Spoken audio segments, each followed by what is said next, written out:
I don't give a damn about your status. You're not special here. Step back, take your ego with you, or I'll have you walked out right now. 5 stars on the door, 0 respect at the desk. A black CEO orders dinner gets policy instead. Phones rise, whispers spread. The manager crosses her arms and starts a timer. 20 minutes. Security closes in, path to the exit cleared. He doesn't flinch. A folder lands on marble emails, timestamps, loyalty tier, names. One question stops the room. Who signed the rule that denies paying guests? Silence. Radios hiss.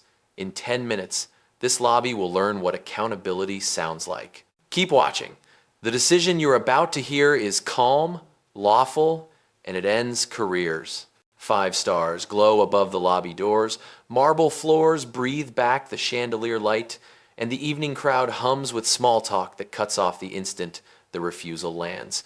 The black CEO stands still at the counter, leather jacket creasing at the shoulders. 2 uniformed officers step in close, palms ready but not yet gripping. The manager in a blue suit folds her arms, chin tilted a fraction, her voice steady enough to travel the length of the hall. You have 20 minutes. Phones rise from every angle. A junior clerk lifts hers, stops when the manager looks over, then keeps filming anyway. A bellhop freezes mid-stride with an empty luggage cart. At the counter, a silver service bell gleams beside a tablet that still shows the denied request. The air sounds like carpeted quiet, then a radio breathes static, then quiet again.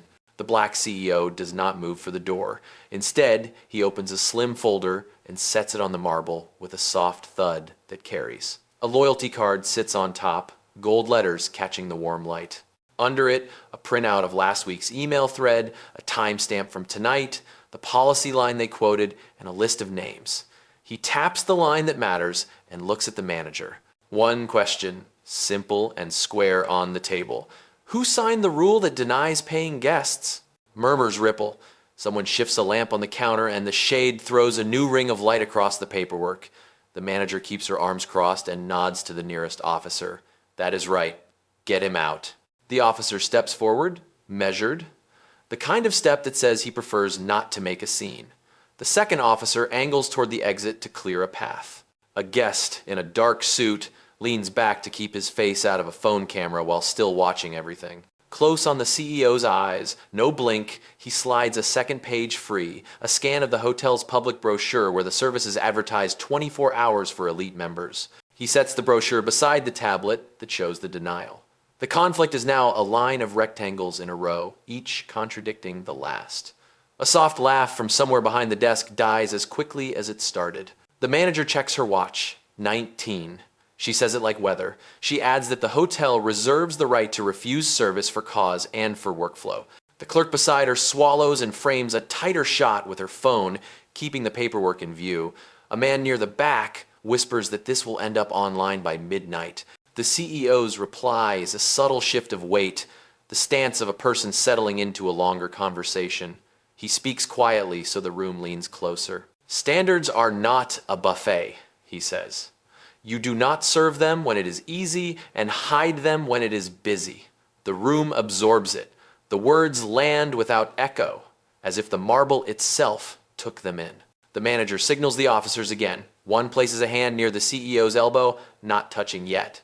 The other calls on the radio, voice neutral, asking for guidance from the supervisor. More onlookers slide toward the columns for a better angle. A couple from the bar drift over, with cocktails in hand, speechless. The CEO lifts the top page. Under it sits a printed complaint log from previous guests whose room service was declined during high occupancy, marked as resolved without remedy. The paper is not dramatic, only careful. He reads a single sentence aloud and asks again who signed the rule. He is not raising his voice. The steadiness does all the work. The manager keeps to the script. Policy is policy. If you disagree, you may leave and file a note. She checks the time. 18. She tells the officers to proceed if he refuses departure. A clerk at the far terminal pretends to type while watching the reflection of the scene on her screen. The bellhop finally moves, rolling the empty cart backward, metal wheels whispering over carpet seams. The officer makes contact. a firm guide at the forearm. The CEO looks down at the hand, then back to the manager, and places his phone face up beside the folder. On the screen is the concierge promise from the hotel's own app, saved earlier. He asks for the last time whether the refusal is a personal choice or a written standard with a signature. The lobby seems to step 1 inch closer. Silence hangs. The manager's jaw works once. The junior clerk lowers her phone a few centimeters, then raises it again. A guest near the door mutters that someone should call corporate. Another guest shushes him. The officer's radio crackles with a partial reply that no one understands. The manager inhales, ready to end it. "You have 17 minutes, she says, and her tone tries to make the number sound like kindness. The CEO nods, not to her but to himself, as though he has received exactly the proof he came for. He gathers the pages into a clean stack, aligns them against the stone, and rests his hand on the folder as if fixing the scene in place. Then he looks along the staff line, one face at a time, as if taking roll. Phones keep filming. The chandelier's reflection slides across the counter and washes over the loyalty card like a tide. The manager signals one more time. The officer tightens his grip, still professional, still careful. The CEO's voice stays even. He tells them he will be finished before the timer runs out. He asks the clerk to keep her camera steady. He tells the manager that decisions made in public are remembered longer and measured more precisely. The manager answers that the hotel welcomes feedback through proper channels. The crowd does not buy it. The radio hisses again. Somewhere near the elevators, a child asks a question and a parent hushes him. The bell on the counter trembles as someone bumps the desk. It rings once, clear and small, and the sound makes everyone still. The CEO closes the folder. He is ready to walk to the center of the lobby. He is not raising a hand or raising his voice. The authority in the room is about to shift by one quiet step. The manager holds her posture, the officers hold theirs, the crowd holds its breath. 16 minutes remain, and every second is now a witness. The black CEO steps from the counter to the center of the lobby, and the room subtly reorients around him. He does not raise his voice. He asks the officers to confirm, on camera, that he has been calm and that no one has been threatened. The senior officer nods once. The manager calls for order and tells guests to stop recording. No one stops.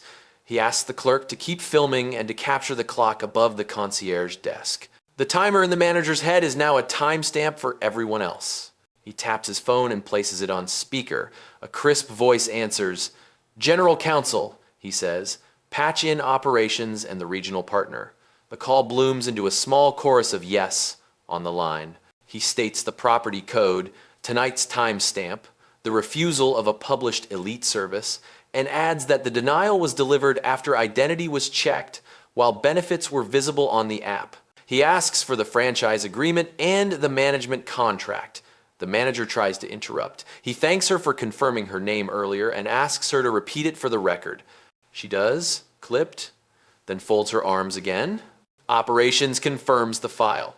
Counsel reads a clause number about denial of contracted benefits and a standard of equal access for enrolled tiers. A breach triggers an immediate review and a right to assume control of staff pending investigation at properties under management.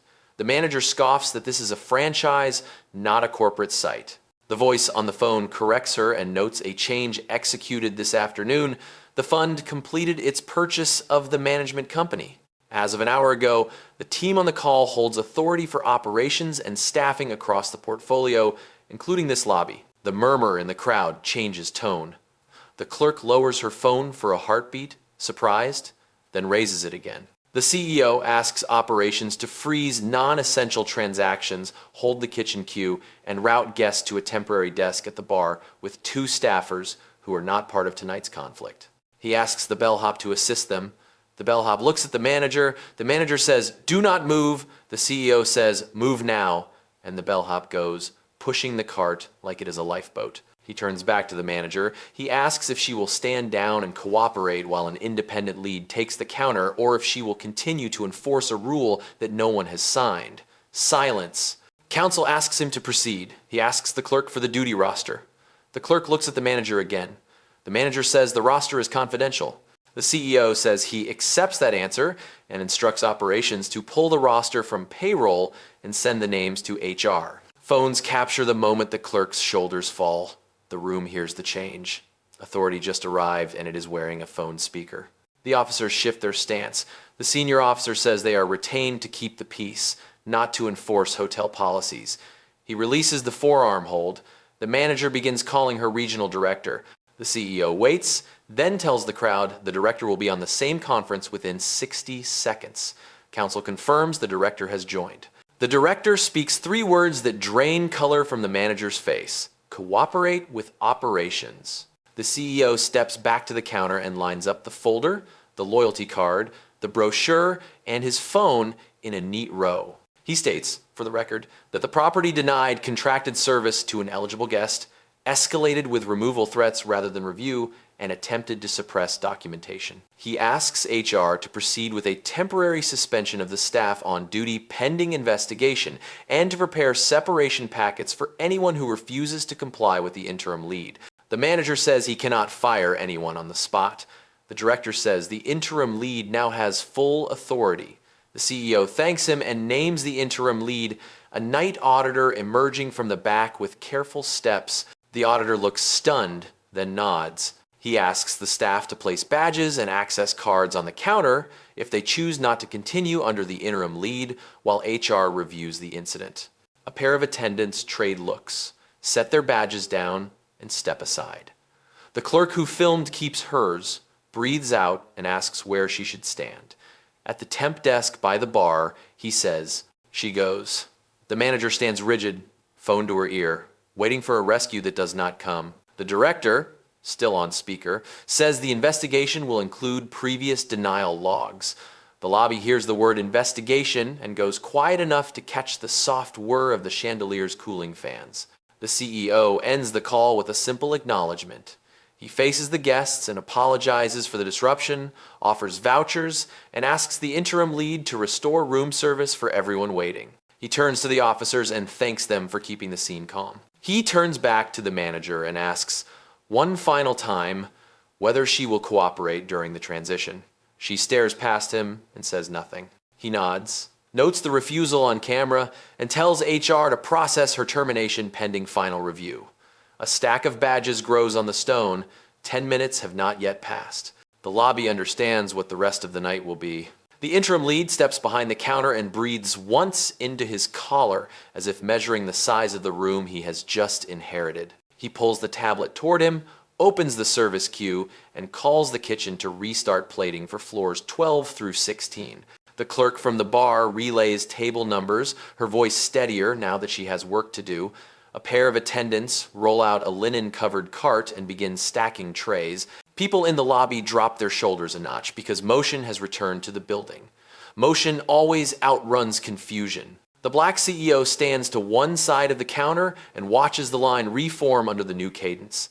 He is not micromanaging. He is making sure the first act is service, not spectacle. He asks the interim lead to page maintenance for a printout of the posted policies near the elevators and to take clear photos of every sign that mentions benefits. The lead sends a runner who returns with a stapled packet and a handful of glossy notices peeled from acrylic frames. Spread them here, the CEO says. He arranges the signs beside the brochure and the denial screen so that the picture of contradiction is clean enough to read at a glance. The officers take positions at the edges, no longer anchoring the scene but guarding its perimeter. One of them radios that the lobby has stabilized. The other listens and nods without speaking, the kind of nod that ends a worry he did not say out loud. Guests drift back to their conversations in cautious fragments. The bellhop returns from the bar, breathless and a little proud. The temporary desk is running. The first voucher sheets are already in use. He asks if he should bring more carts. Bring 2, the CEO says, then asks his name and thanks him by it. The former manager still stands near the house phone with a silence that feels like static. She is waiting for a call that will not reverse what has already been spoken on speaker to a room full of witnesses. He walks over and tells her that her personal belongings will be cataloged and returned and that HR will schedule a meeting for her statement. He does not add flourish. He documents her refusal to cooperate, the instructions she issued to discourage filming, and the timeline of denial against published terms. He asks if she wants to add anything. She tilts her head and says she was protecting workflow. He writes that down without comment.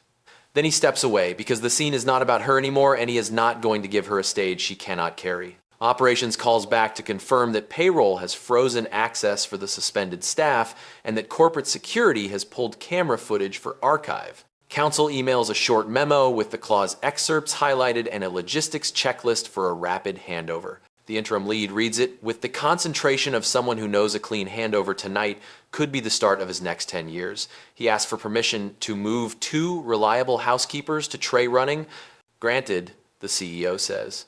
He asks for permission to shut the lobby bar early to convert staff to phones. Granted, for 60 minutes? The bartender hears this, nods, and begins closing checks with apology drinks sent out as water and coffee instead of liquor. No one complains. People are watching competence restart itself, and they prefer that to an extra glass. The CEO takes a moment to address the room, because the room, not the paperwork, will decide the story by sunrise. He thanks everyone for patience and explains that contracted services are being honored and that any guest denied service will receive credit and a direct line to the interim lead. He does not mention lawsuits. He does not mention press. He says something that is shorter and heavier. Standards are promises with dates on them. When a promise misses its date, it becomes a lie. You will not be lied to here. Someone near the concierge desk claps once, involuntary and quick, then stops as if afraid to make theater out of it. The sound cracks the formality without breaking it. More trays roll out from the kitchen. A cook appears at the edge of the lobby in a flour-dusty coat, sees the cart line moving again, and salutes with a ladle like it is a flag. Up on the mezzanine, 2 guests who had been recording lower their phones and finally put their elbows on the rail to simply watch the lobby act like a lobby. The building remembers its job and does it. The CEO returns to the counter and asks the interim lead to create a log of tonight's decisions with times and names. He asks for a short debrief at midnight to capture details while they are still sharp. He asks payroll to prepare transition letters with neutral language and clear appeal steps so the due process is not a rumor but a document. He asks maintenance to check the lobby cameras for blind spots and to fix a flicker he noticed above the north column because little things tell you whether big things will hold. The lead writes it all down and repeats it back. The repetition sounds like control knitting itself together. He takes one last look at the folder, the card, the signs, the tablet, all arranged like a case summary laid out on stone. He does not need to look at the manager again. He looks at the guests who were ignored and at the staff who chose service over posture. He tells the interim lead to comp the first round of trays and to send a handwritten note with each one that says thank you for waiting and that the note should be signed by a person, not a department. He thanks the officers and tells them their presence is no longer required at the center of the room. They step back and become part of the edges again. A last voucher prints at the bar. A chime rings from the elevator where a family steps out into a lobby that now reads as warm instead of watchful. The night has retaken its shape. The clock above the concierge desk shows that the 10 minutes ended 5 minutes ago. No one mentions it because the measure of time tonight is not minutes but margins, and the margin has moved in the right direction. The CEO picks up his folder and his phone and asks the interim lead to walk the property with him floor by floor before midnight. They turn toward the corridor together, and the lobby exhales. The black CEO and the interim lead leave the lobby and take the service corridor that runs behind the restaurant. Stainless doors breathe out kitchen heat, and the line cooks glance up without pausing their hands. He asks for the ticket count, the longest delay, and the reason certain suites were flagged no room service earlier. A sous chef admits they were told to hold elite orders when the floor filled with a private event. He asks who gave that instruction. The name matches the former manager. He notes it, thanks the crew for powering through, and authorizes a hotline runner to ride the service elevator until the backlog is 0. They cross to housekeeping. Carts are racked in a neat row that still carries the day shift's rhythm. He asks 2 housekeepers how long they have been short-staffed and whether anyone ever wrote it down. One brings out a notebook with dates and a list of missed turns and substitute tasks. He asks permission to photograph the pages and praises the precision. He tells the interim lead to back pay overtime that was coded to comp time without approval and to correct the ledger before payroll closes. The housekeeper nods once and stands a little taller. Quiet fairness travels fast. They ride up to the guest floors. The corridor lighting is warm, but 2 sconces are dark. He notes them and asks maintenance to replace the drivers by morning. At a corner suite, a family opens the door to a tray arriving late.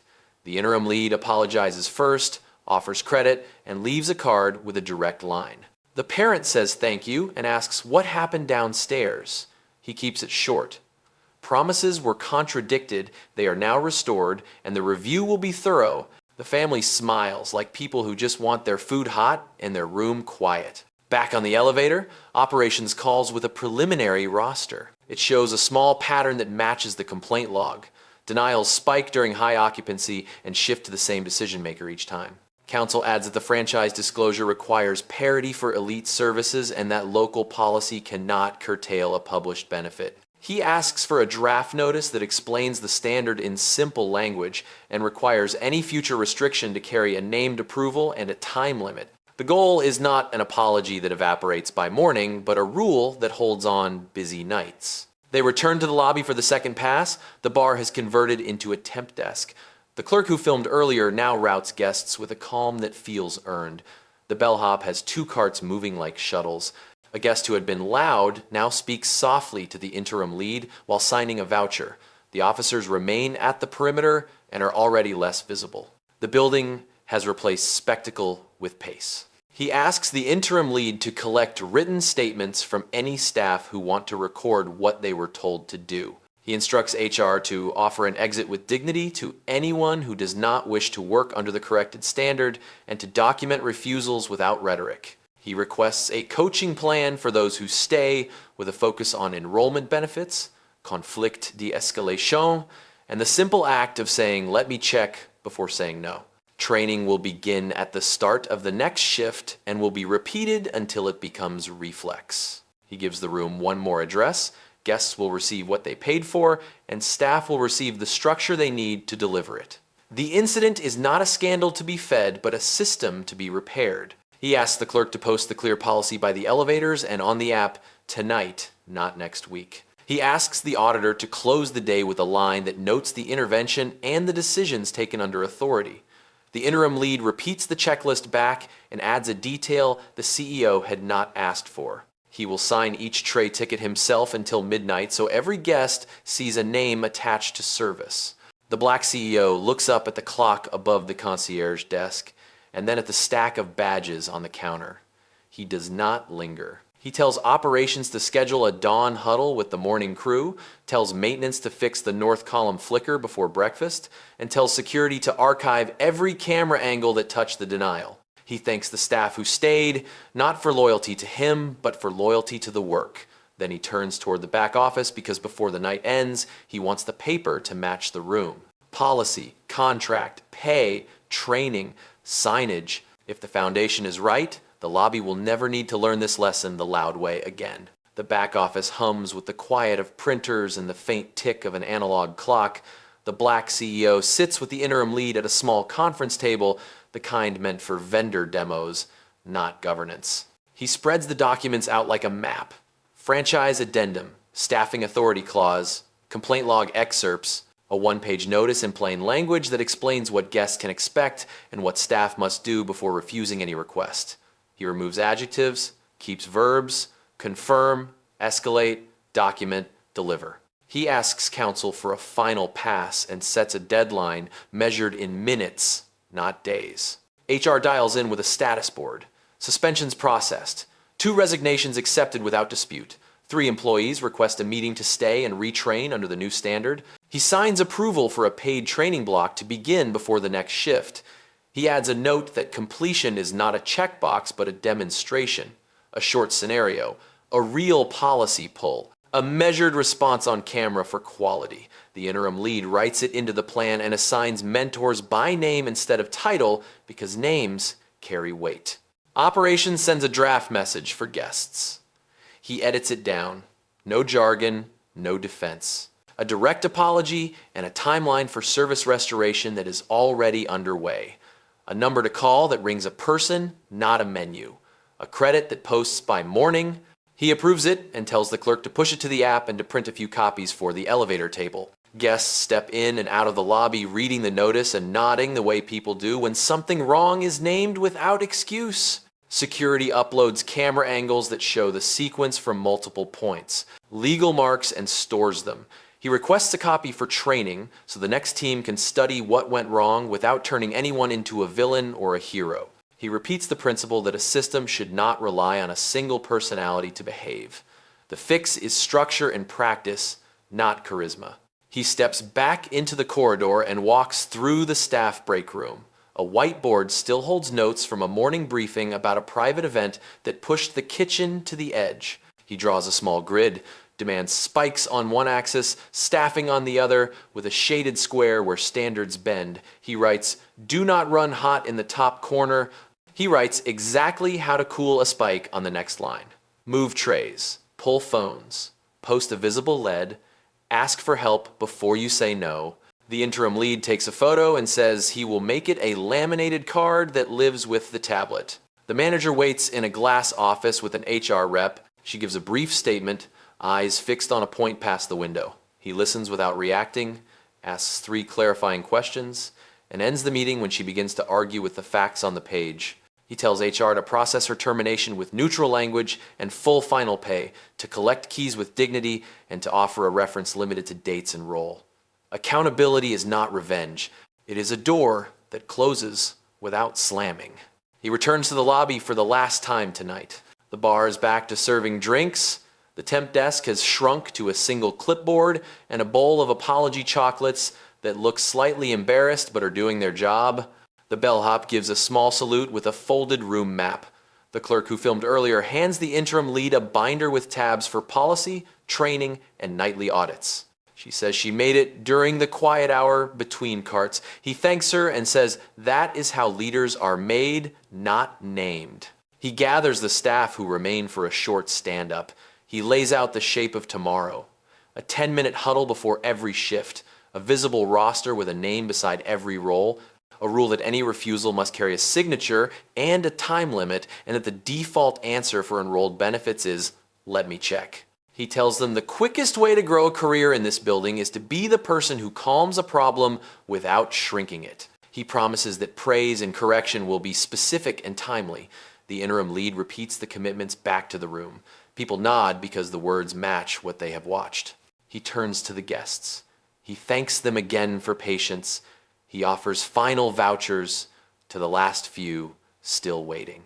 A couple from the mezzanine waves their appreciation and heads for the elevator as a tray rolls past with the soft clink of lids that finally mean dinner, not delay. The officers step through the revolving door to night air and say good luck over their shoulders.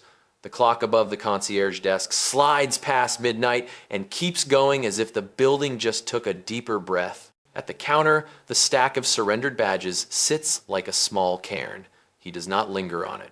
He looks instead at the neat row of signs posted by the elevators now, the new notice taped beside them, and the interim lead's nameplate borrowed from the audit drawer. He shakes the lead's hand and says he will be back at dawn for the huddle.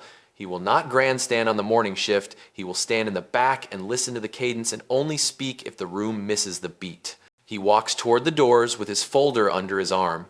The lobby looks like itself again. Not louder, cleaner. He passes the chandelier and does not notice the light, because there is nothing to notice about light doing its job. Outside, the city air tastes like late-night food and rain that will not fall. He calls counsel one last time and says, "Send the final package to the portfolio." Then he pockets the phone and heads for the curb, where a driver pulls up as if the timing were rehearsed. The foundation is right now.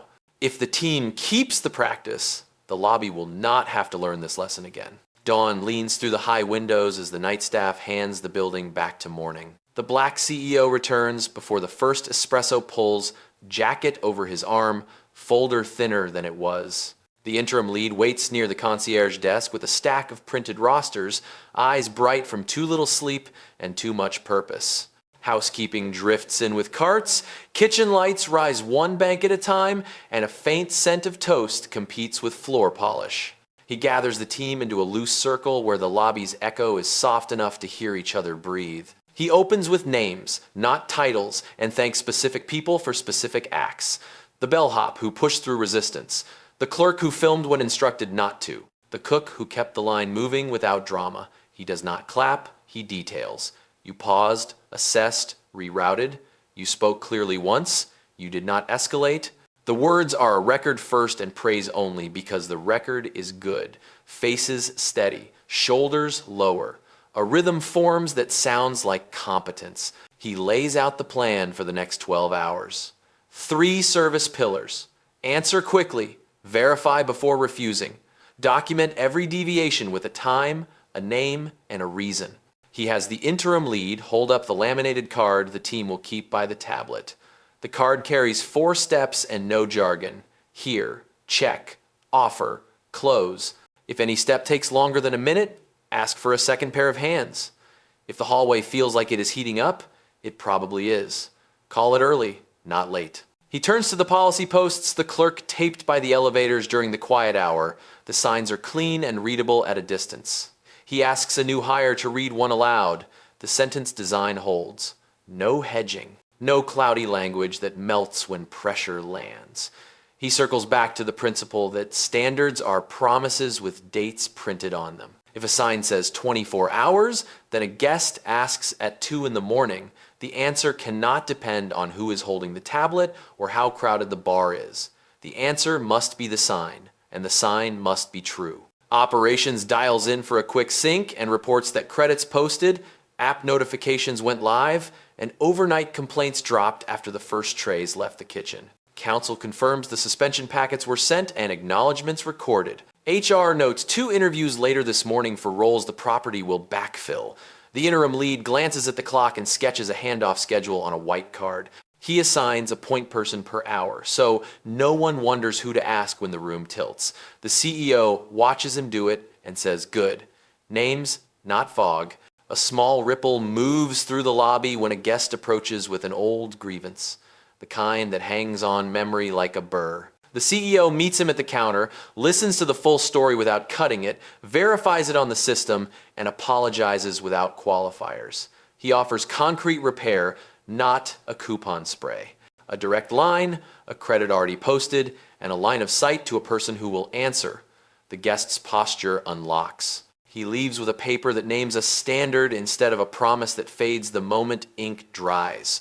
At 7, a local reporter appears with a camera operator hovering respectfully at the edge. The interim lead looks to the CEO. He nods and sets terms that protect guests and staff. Faces of non-consenting people stay off camera. Specifics about personnel stay with HR. What is on record is simple. The service will meet its published terms. The building belongs to the people who do the work right. The camera rolls. He states the breach in 1 sentence, the correction in 1 sentence, and the ongoing steps in 3 unadorned points. The reporter thanks him for clarity that does not sound rehearsed. The lens blinks red to black. The lobby keeps moving. He checks 1 final loop. Kitchen, phones, housekeeping, front desk. The north column light that flickered last night now glows without stutter. A maintenance tech leaves a small note at the base with the part number replaced. The CEO notices because little receipts matter. He returns to the circle and asks for friction spots. Small things surface. A printer that drops a page. A cart that rattles loud enough to wake a toddler. A script that sounds stiff in a second language. He assigns fixes and deadlines so the list doesn't turn to mist. Before he leaves, he writes a short message for the back office wall where schedules crowd each other. It does not carry his name in bold or a quote mark. It is a working note. When the room runs hot, lower voices. When signs and apps disagree, the newer truth wins and the old sign comes down now, not later. When you feel alone at the counter, you are not. Call your point. The interim lead pins it beside the roster and taps the paper like a promise. He finally shakes the interim lead's hand and says he will check back after lunch from the road. He tells him not to perform for the call, just run the building. If a mistake happens, write it down, correct it, share the fix, move on. He steps toward the doors with the morning crowd, and the lobby lets him go without fanfare because fanfare is not the measure.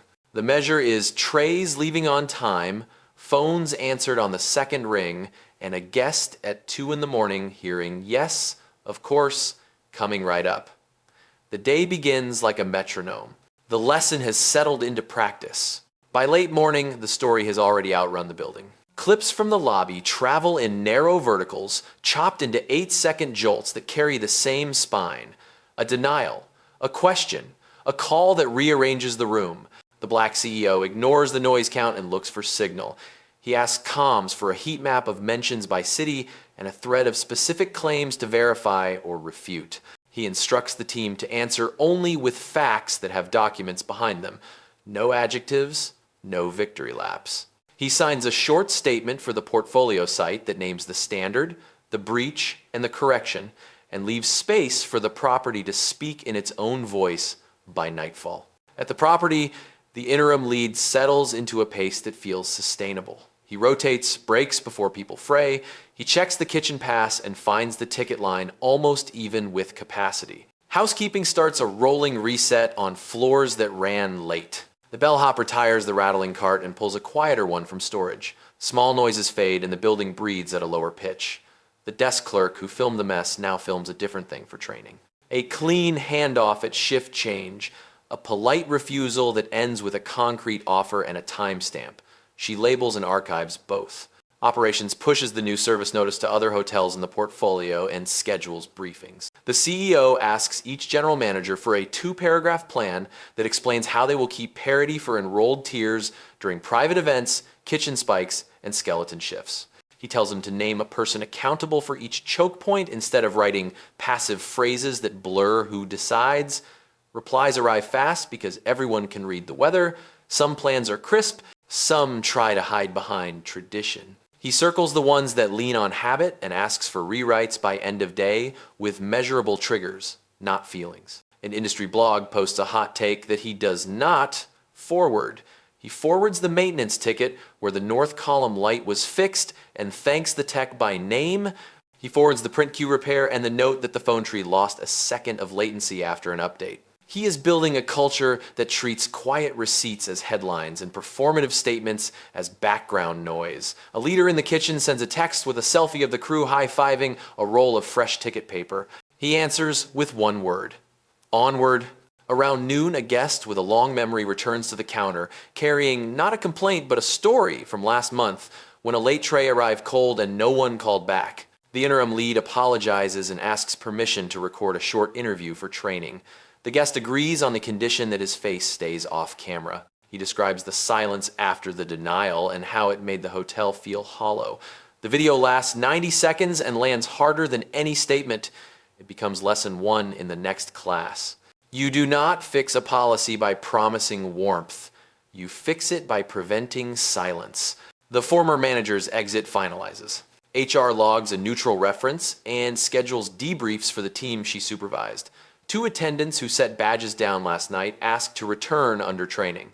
The interim lead says yes with conditions and assigns mentors who are patient but unsentimental. Everyone signs a sheet that says refusal requires a name, a time limit, and an alternative. No signature, no refusal. The rule fits on a card and in a pocket, and it will grow roots because it is easy to apply at speed. The CEO takes a call from a partner who wonders if the decisive action was about pride. He answers, without heat. It was about contracts and the dignity of customers and staff. Pride is loud, standards are quiet. The partner pauses, then asks for the template notice and the checklist. He sends both and adds a note that says edit freely but do not blunt the verbs. Confirm, escalate, document, deliver.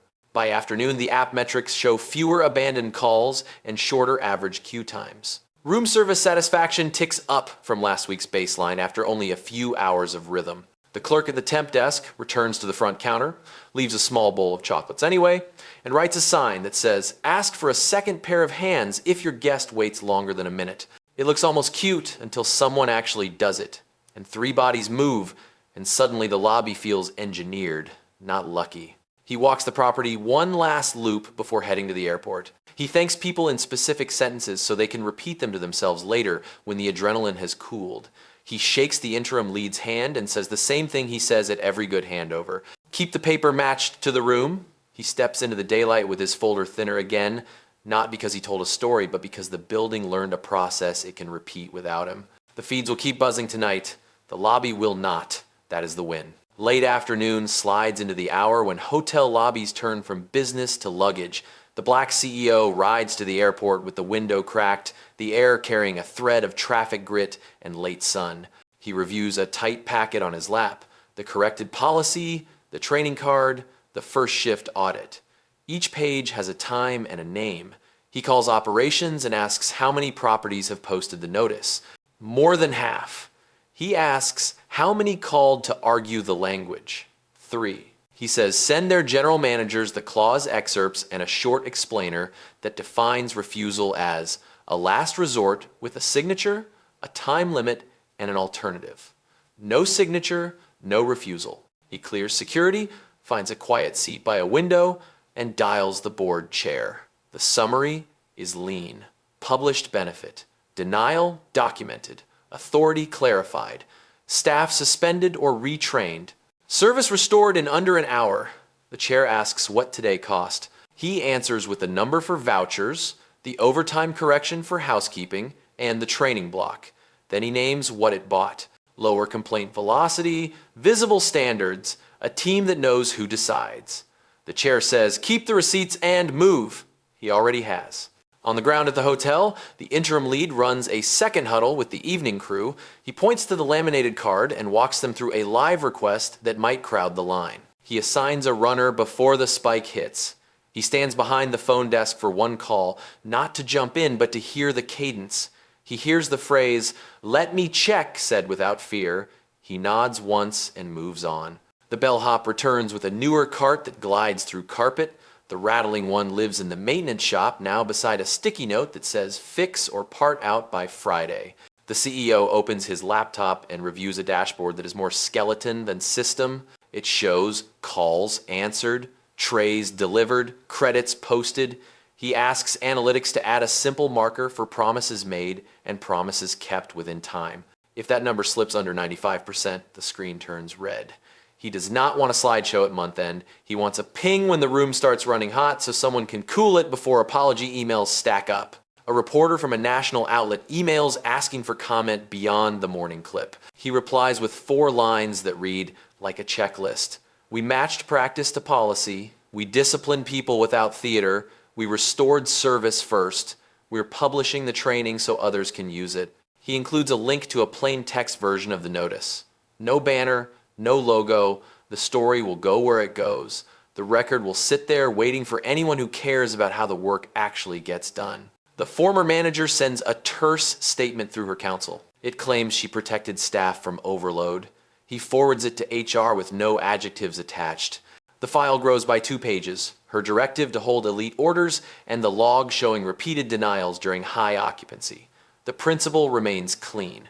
Capacity strain explains a delay, not a contradiction. He instructs legal to close the loop with factual courtesy and to avoid heat that turns process into spectacle.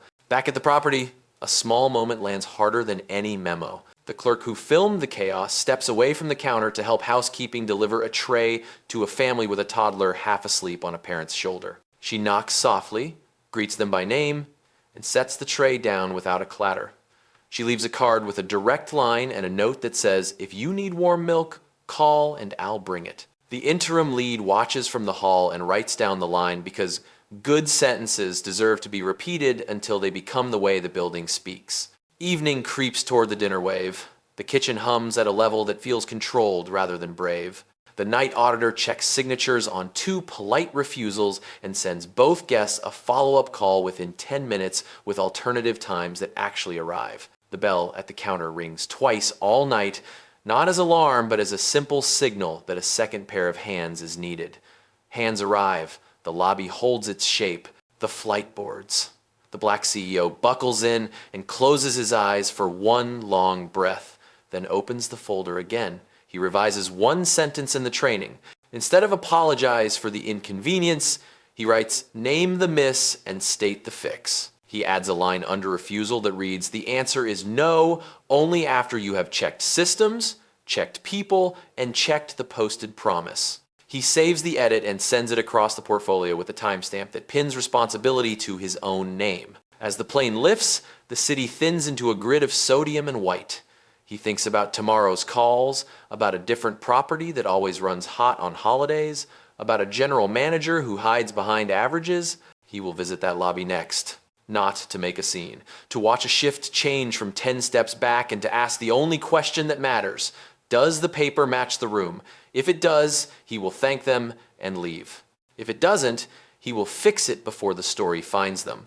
The work is not noise. The work is what remains after the noise has nothing left to feed on. The plane lands mid-evening in a city that fills every corridor with travelers carrying gift bags and impatience. The next property sits 2 blocks from a stadium where a concert lets out on the hour.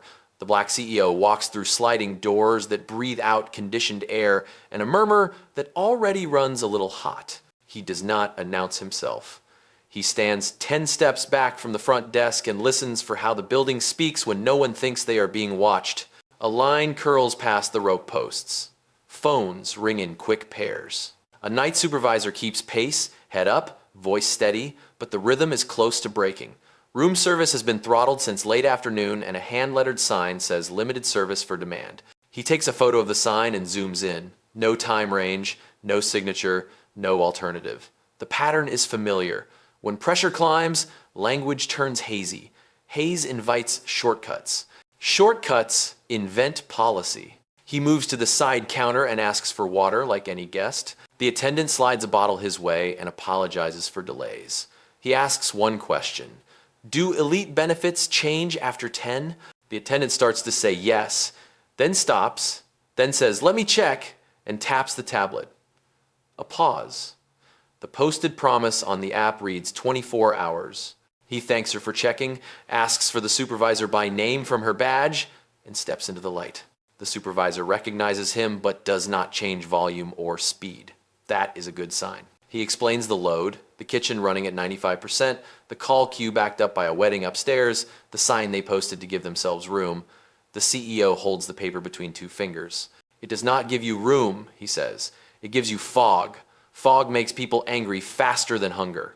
The supervisor exhales and nods because he has felt that truth 100 times without a sentence to pin it to. They run a quick triage. He asks for a count of active orders, the oldest ticket, the number of enrolled guests waiting, and the last time someone walked the queue with a human update. The numbers come fast. He asks who can leave the desk for 15 minutes without the phones dying.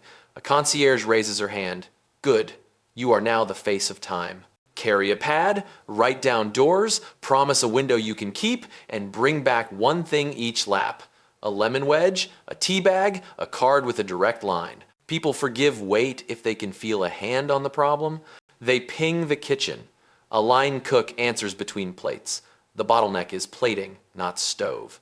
He asks if a cold menu can spin to relieve heat.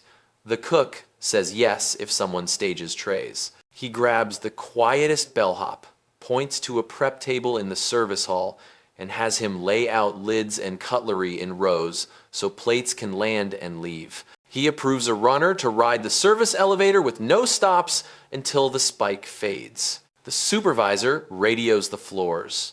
The hum changes shape. Pace replaces push.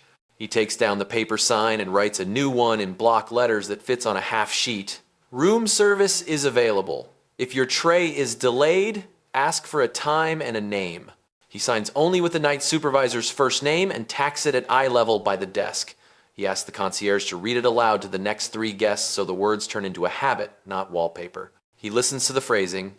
It lands clean. A guest steps forward with heat in her voice and a phone camera up. He does not look at the lens. He listens, verifies her tier, and states the fix.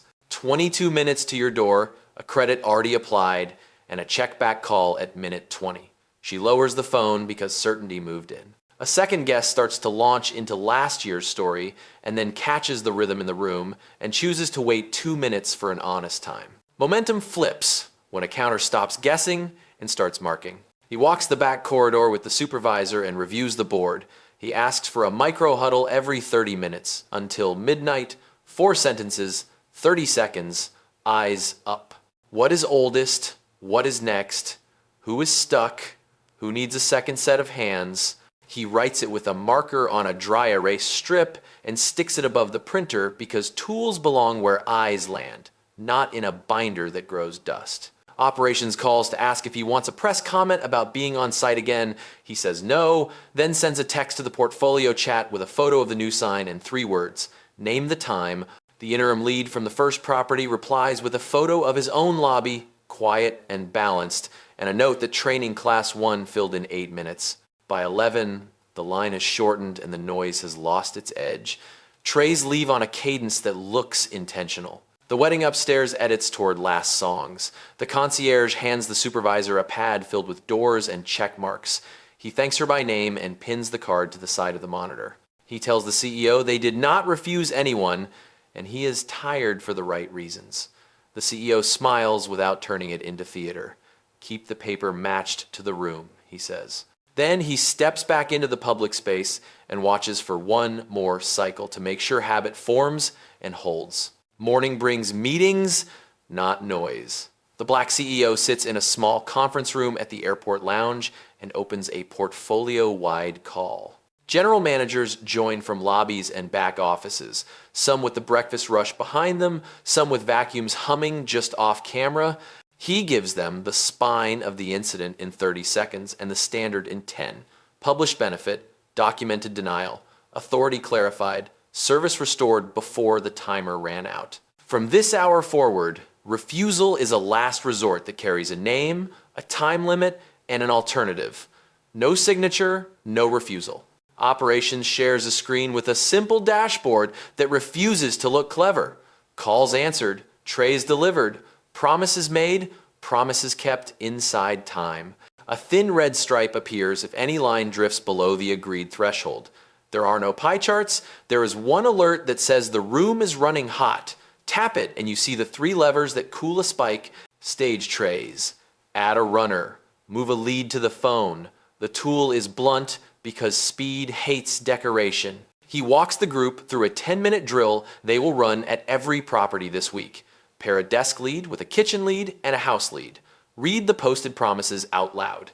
Pick a pressure scenario and rehearse it once at quarter speed and once at game speed. The first run is for words, the second run is for hands. He asks them to film and label both and to keep the clips short enough that a new hire can watch on a break. A culture is not a speech. It is a loop you can practice until it holds under heat. Council joins to explain the clause that mattered last night and the boundaries that protect staff. A denial for safety or harassment stands. A denial for convenience does not. A refusal without a name is a rumor. A refusal with a name and a remedy is a record. He watches faces soften because rules that protect guests while respecting the people who carry trays are rules a crew can accept without swallowing resentment. A union rep from 2 urban properties asks the question he expected. Does decisive action mean heads will roll each time a lobby stumbles? He answers without varnish. It means the system will be corrected in minutes and decisions about people will be documented, proportionate, and appealable. Accountability is fast. Judgment is careful. The rep nods and asks for the training packet. He sends it during the call. Comms reports that the morning story arc has flattened, the viral clips still travel, but the commentary is shifting from outrage to curiosity about process. He instructs comms to stop chasing takes and instead publish 3 plain artifacts: the 1-page guest notice, the 4-step service card, a 2-minute training clip that shows a calm refusal turned into a timed alternative. He wants receipts, not rhetoric. He reminds them that the portfolio brand is not a logo. It is the way the second ring sounds at 2 in the morning. He calls out 3 properties for specifics. One hotel near a convention center that rewired its phone tree overnight to drop a menu layer. Another beach property that added a tray staging table beside the service elevator so plates spend less time cooling in hallways. A mountain lodge that borrowed a bellhop to run phones for 10 minutes during a spike. He thanks them by name and asks them to post their tiny fixes to a shared board. The board fills while he speaks. Little receipts make a big weather change. Before ending the call, he returns to the sentence that will carry beyond this week. Keep the paper matched to the room. If the app says 24 hours, the room must behave like it. If the room cannot Change the paper in plain sight with a signature, a time box, and an alternative a person can touch. Anything else is fog, and fog breeds anger faster than delay. He closes the laptop and texts the interim lead from last night. How's the beat? The reply comes back with a photo of a white card over a monitor. Oldest, next, stuck, second hands. Check marks march down the rows. The lobby looks unremarkable, which is the point. He smiles, not for the camera, but for the quiet. He picks up his bag when the gate opens and walks to board. The work today is not to win an argument. It is to make sure the next lobby never has to have one. By early afternoon, the rollouts feel less like a campaign and more like muscle memory forming across the map. The Black CEO lands in a smaller city where the flagship property sits beside a courthouse and a park that hosts farmers markets on Wednesdays. It is Wednesday, foot traffic swirls, and the lobby holds a polite buzz that could tilt either way. He walks in without an entourage, sets his bag behind the concierge podium, and watches one full cycle from 10 steps back. Phones ring twice and stop. 2 trays exit at a jog, not a sprint. A guest at the counter receives an answer with a time and a name. He lets the moment breathe and then asks for the duty roster. The general manager meets him with a binder and an expression that mixes pride with skepticism. They tour the back hall where a corkboard carries laminated cards and a small grid for drills. He asks to run a pressure rehearsal at quarter speed. The GM picks a scenario from last winter when a charity gala overwhelmed the kitchen and a wedding party lined the desk. They set roles. Desk lead, kitchen lead, house lead. He stands at the edge and calls the cadence. Hear, check, offer, close. The words look simple until voices rise and hands hesitate. He slows them, counts out beats like a metronome, and then runs it again at game speed. Second lap, the phones sound less like alarms and more like cues. Operations dials in for a midweek audit, short and blunt. A random sampling of calls with timestamps, a visual of promised windows versus delivered arrival times. The new red stripe appears once and fades as the kitchen adds a runner. The Black CEO nods and asks analytics to flag outlier spikes where a single decision maker appears in every denial. The dashboard marks a different property in orange, not this one. He bookmarks it for later and stays present where he stands. A man approaches with a folded newspaper and the posture of someone ready to debate. He identifies himself as a longtime local who hates big companies dictating to hometown teams. The CEO does not meet him with volume. He offers a chair by the window and asks for specific moments when the building failed him. The man lists 2, a late tray on a storm night and a front desk brush off when a key demagnetized. The CEO repeats each back with the time and the missing step, then explains the new rule in nouns and verbs. A refusal needs a name, a clock, and an alternative. No signature, no refusal. The man listens, eyes drifting to the laminated card. He leaves with a direct line and a note that credits will post before dinner, not because of a headline, but because standard meets receipt. Midway through the visit, a tour bus unloads without warning. The lobby heats in seconds. He watches for how the GM reacts before stepping in. The GM raises a hand, calls a micro-huddle at the printer, and runs the 4 questions from the strip above the monitor. What is oldest? What is next? Who is stuck? Who needs a second set of hands? The concierge becomes the face of time again. The bellhop stages lids and cutlery in a fast lattice. The first guest in line gets a calm window and a name, and the rest of the line adjusts posture. Pace returns, not as heroics, but as planned response. A portfolio partner pings him with a draft policy that tries to dress fog in new clothes. The language talks about exceptional nights and reasonable discretion. He replies with a tracked edit that removes weathered phrases and restores the spine. If services must pause, post the pause with a start time, an end time, a signature, and an offer that touches a hand. He sends a photo of the half-sheet sign from last night. Room service is available. If your tray is delayed, ask for a time and a name. He adds a note that signs are not poetry, they are instruments. HR calls to say 2 of last night's suspended staff requested reinstatement under coaching. He approves with conditions. A 3-shift shadow, a live drill with a recorded refusal turned into a bounded alternative, and a written reflection that names the miss and the fix without evasion. He does not ask for contrition, he asks for practice that can be observed. Late in the afternoon, the city paper publishes a column that is neither praise nor attack.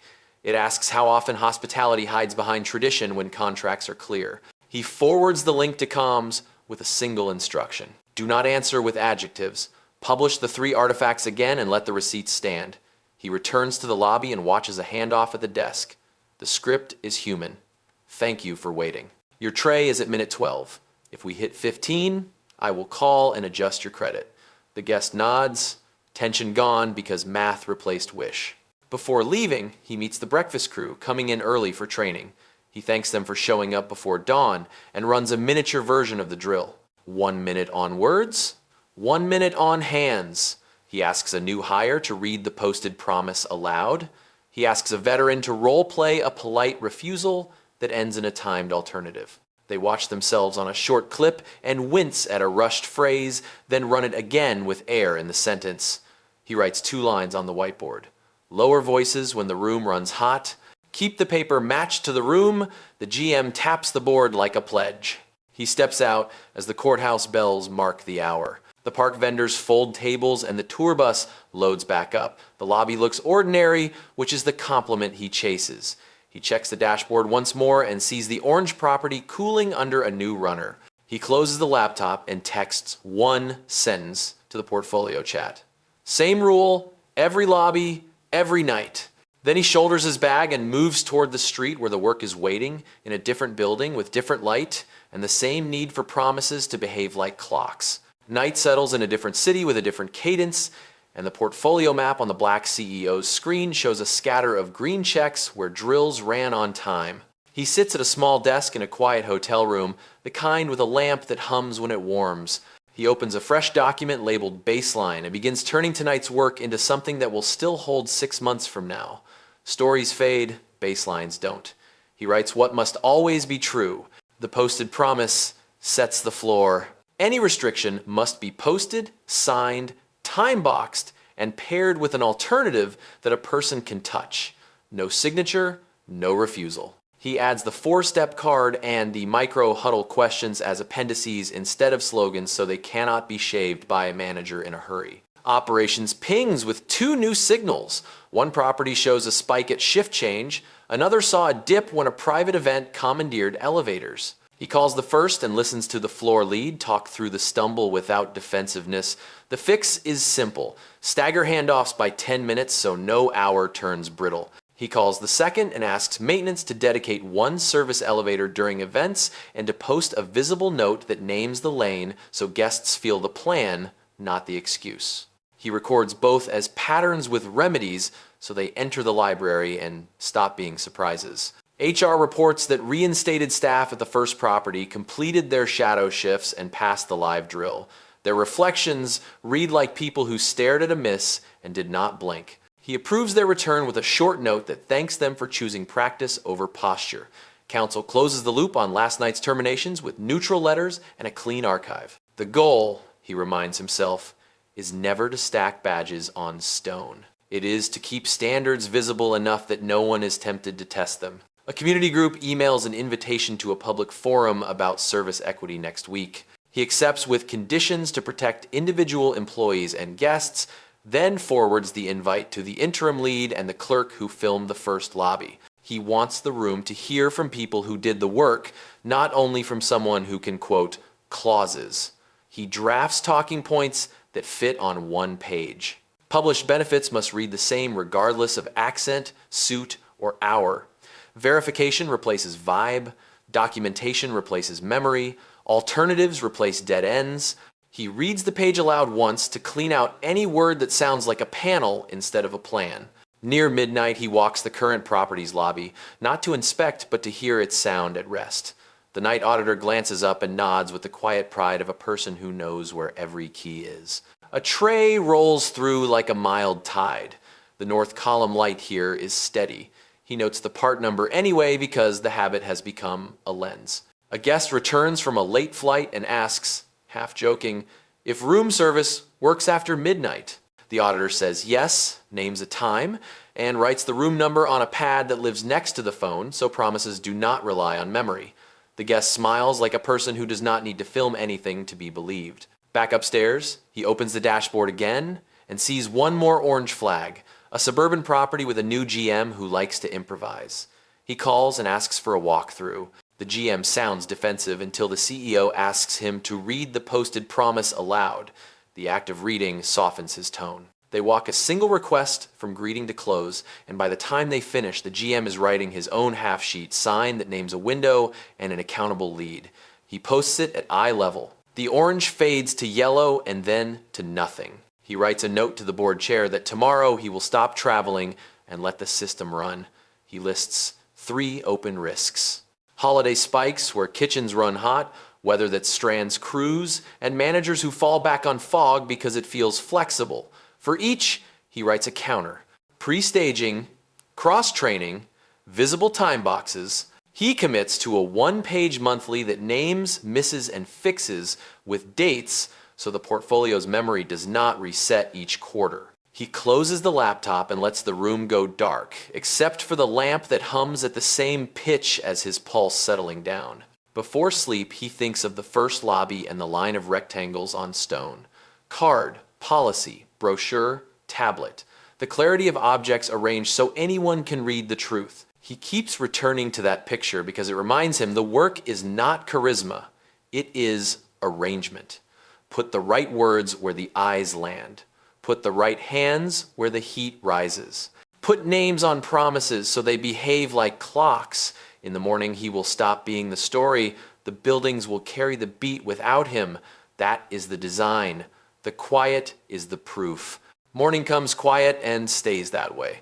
The black CEO closes the last hotel door behind him and decides the day will be ordinary by design. He packs the folder that now holds more white space than paper and walks the perimeter of the property once, not as a tour, but as a check of pulse. Phones cadence at 2 rings. A tray slips out of the kitchen and glides to the elevator without a clatter. The interim lead stands at the counter with a notebook open to a clean page. Nothing asks to be rescued. That is the signal to step back. He sits in a corner chair where the lobby sightlines converge and reviews the baseline he wrote last night. The language still reads like instructions instead of a speech. A posted promise sets the floor.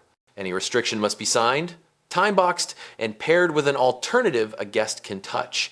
He adds 1 sentence he has said a dozen times and never written down. A refusal that saves a minute and costs a standard is a debt that comes due in public. He plants it on the page where no one can miss it. Operations pings with the first portfolio read of the week that feels like weather, not news.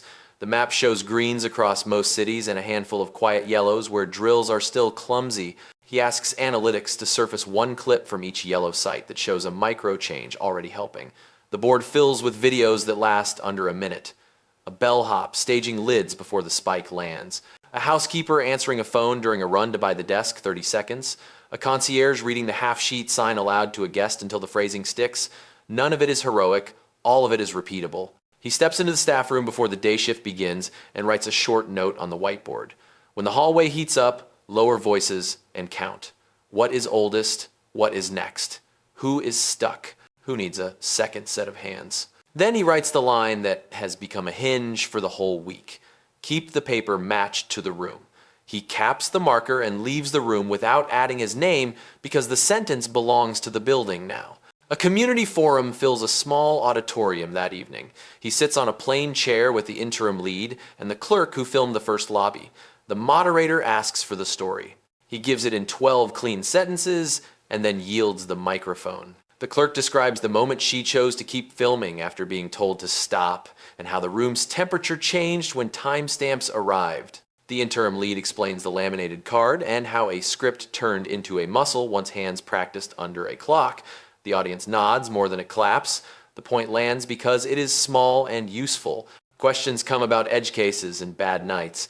He answers with structure instead of bravado. Safety first. Harassment is a hard stop. System strain needs visible time boxes. A manager cannot cancel a published benefit by temperament. If the kitchen is underwater, the sign on the wall must say what changes, for how long, and who owns the promise while it bends. A woman in the third row raises a hand and says that is the first time she has heard a hotel talk like a contract and a person at the same time. He writes that down because sentences like hers deserve to travel. After the forum, he walks the nearest property one more loop. The night auditor holds up a clipboard with 3 check marks across a row labeled oldest, next stuck, second hands. The marks climb like notes on a staff. The auditor grins a little and says the tune is easier now. He thanks him for turning a strip of words into a rhythm people can play without looking down. In the elevator, the nurse from a late shift asks if service still works after midnight. He hears the answer from behind the desk before he can speak. A time and a name, given calmly. He lets himself be unnecessary. Back in his room, he writes the last entry in the baseline. Training clips live where eyes land. Signs live where feet stop. Logs capture names and times while the heat is still in the air. Praise is specific and quick. Correction is documented and calm. When a lobby runs hot, the first lever is staging, the second is hands, the third is language. He sets a monthly date for an audit that will not slide and places ownership beside it so the reminder will ring a person, not a group. He drafts 2 outgoing notes, one to the portfolio with a link to the artifacts and the schedule for refreshers. Another to himself with a reminder to visit 3 quiet sites each quarter when nothing is broken, because that is when drift begins. He schedules the notes and closes the laptop. The lamp hums at a frequency that could be mistaken for silence if you are not listening. On the final morning of this run, he checks out like any guest. He thanks the desk by name and leaves the lobby looking exactly like a lobby should look when a promise and a practice agree. Outside, cabs nose in and leave. The city shakes off the hour, and he heads toward the curb without a camera pointed at him. The story will keep traveling because stories do that. The work will persist because it is written, taught, and taped at eye level. He does not quote himself or raise a hand. He simply keeps walking, lighter by a folder's weight and steadied by a rule that now belongs to more rooms than he could visit in a month.